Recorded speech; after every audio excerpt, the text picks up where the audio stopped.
지난해 여름 일본 제품 불매 운동, 이른바 노노재팬이 시작됐죠. 벌써 1년인데요. 저희 취재진이 요즘은 좀 어떤가 그 실태를 한번 확인해 봤습니다.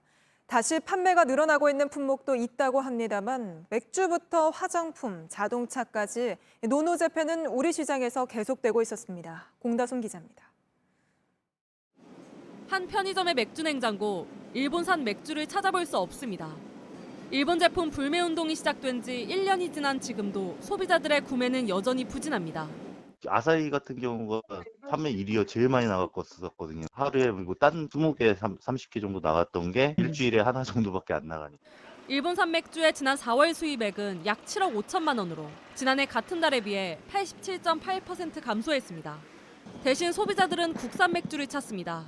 CU 편의점의 4월 말 국산 맥주 판매 비중은 50.5%로 4년 만에 수입 맥주를 제쳤습니다.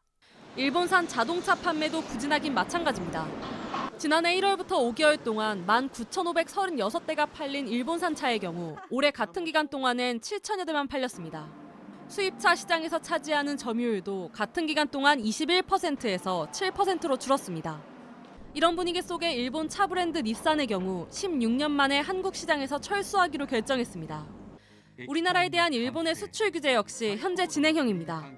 일본은 지난해 7월 반도체 제조에 필요한 핵심 소재들을 한국에 수출하지 않기로 결정했습니다.